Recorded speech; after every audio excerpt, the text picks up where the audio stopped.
Hello means நம்ம இன்றைக்கி என்ன பார்க்குறோம் அப்படின்னு பார்த்தீங்கன்னா ரேஷியோ அனாலிசிஸில் இல்லஸ்ட்ரேஷன் 7 பார்க்குறோம். நம்ம ரெஃபர் பண்ணிட்டு இருக்கிற புக் வந்து மேனேஜ்மெண்ட் அக்கௌண்டிங். ஆத்தர் வந்து ரெட்டி அண்ட் ஹரிபிரசாத் ரெட்டிங்கிற புக்கில். illustration 7 the following from information is obtained from the books of Sunil Enterprises Limited. Profit after tax 2,77,000. Equity dividend paid 20%. Market price of equity shares of rupees 50 per share. So market price வந்து 50 rupees இருக்குது அப்படின்னு சொல்கிறாங்க. So the company's share capital consisting of the following: 40,000 equity shares of rupees 20 each. 20,000 வேல்யூவான equity shares value இப்போ 50 per share இருக்குது. 30,000 9% preference shares of rupees 10 each. இங்கே 9% preference shareholders கொடுக்குற டிவிடெண்டோட percentage. Okay, calculate the price earnings ratio. Price earnings ratio என்னென்னு தெரிஞ்சது அப்படின்னா போடுறது ஈஸியாக இருக்கும். எப்படி போடுறதுன்னு பார்க்கலாம் வாங்க. ஜஸ்ட் அந்த ஃபார்முலாஸ் தெரிஞ்சால் தான் போட முடியும். ஸோ ஃபார்முலாஸ் வந்து முக்கியமான ஃபார்முலாஸை மெமரி பண்ணி வச்சுக்கோங்க. இப்போ இல்லஸ்ட்ரேஷன் 7 பார்க்குற ரேஷியோ அனாலிசிஸில் ஸோ என்ன கேட்டிருக்காங்க அப்படின்னு பார்த்தீங்கன்னா ப்ரைஸ் ஏர்னிங்ஸ் ரேஷியோ கேட்டிருக்காங்க. Price earnings ratio. ஸோ அதோட ஃபார்முலா அப்படின்னு பார்த்தீங்கன்னா market price per equity share divided by earnings per equity share. ஓகேவா? ஸோ நம்மளுக்கு கொடுத்துருக்கிற இன்ஃபர்மேஷன் என்னென்ன அப்படின்னு பார்த்தீங்க அப்படின்னா ப்ராஃபிட் ஆஃப்டர் டேக்ஸ் கொடுத்துருக்காங்க. ப்ராஃபிட் ஆஃப்டர் டேக்ஸ் எவ்வளோங்க? 2,77,000 கொடுத்துருக்காங்க. So tax 20% at equity dividend. Equity dividend வந்து 20% கொடுத்துருக்காங்க. மார்க்கெட் ப்ரைஸ் வந்து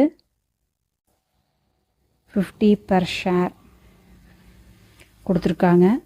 அதுக்கப்புறம் ஷேர்ஸ் எவ்வளோங்க? 40,000 equity share at rupees 20 each. ஓகேவா? ப்ரிஃபரன்ஷியல் வந்து 30,000 preference share at rupees 10 each. ஓகேவா? இதை வச்சு போடணும். இப்போ வந்து நம்மளுக்கு மார்க்கெட் ப்ரைஸ் பெர் ஷேர் வந்து நம்மளுக்கு எவ்வளவுன்னு தெரியும். ஓகேவா? மார்க்கெட் ப்ரைஸ் பெர் ஷேர் எடுங்க நம்மளுக்கு 50. ஸோ இந்த பார்ட் தெரியுது. Market price per equity share எவ்வளோங்க?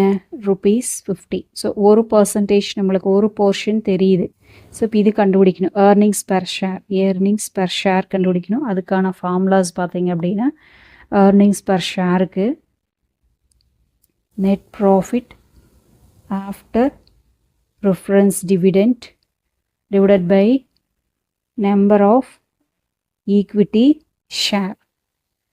ஓகேவா? ஸோ அப்போது நெட் ப்ராஃபிட் ஆஃப்டர் கண்டுபிடிக்கணுமா? ஆஃப்டர் டேக்ஸ் நம்மளுக்கு தெரியுது. நெட் ப்ராஃபிட் ஆஃப்டர் டேக்ஸ் எவ்வளோங்க? 2,77,000 கொடுத்துருக்காங்க. இதுலேருந்து என்ன பண்ணுங்க? ப்ரிஃபரன்ஸ் டிவிடெண்ட்டை லெஸ் பண்ணுமா? ப்ரிஃபரன்ஸ் டிவிடெண்ட் வந்து நம்மளுக்கு என்ன சொல்லியிருக்காங்க அப்படின்னு பார்த்தீங்கன்னா 3 lakh ஷேர்ஸு. ஓகேவா?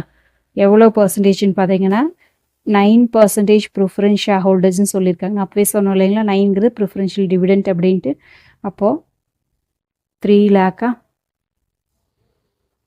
3 lakh into 9%. 3 lakh into 9%. அப்போ அவங்களோட டிவிடெண்ட் எவ்வளோங்க? 27,000.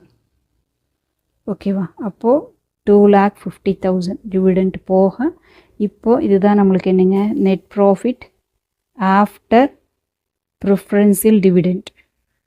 ஓகேவா? ஸோ இப்போ இந்த ஃபார்முலாக்கானது தெரியுது இல்லையா? சப்ஸ்டியூட் பண்ணிடலாமா? EPS equal to 2,50,000 divided by number of equity shares. Number of equity shares எவ்வளோங்க? 40,000. இப்போ 2,50,000 divided by 40,000. 6.25 per share. அப்போது EPS வந்து 6.25 per share. ஸோ அப்போ செகண்ட் கேஸும் நமக்கு தெரிஞ்சிருச்சு. இப்போ ஃபார்முலா கண்டுபிடிச்சிடலாமா? Price earnings ratio equal to market price per share என்னங்க 50 rupees divided by earnings per share 6.25. ஓகேவா? இப்போ எவ்வளோ வரும் அப்படின்னு பார்க்கலாம். 50 டிவைடட் பை 6.25 8 வருது. இப்போ 8 டைம்ஸ். இப்போ profit price earnings ratio equal to 8 times.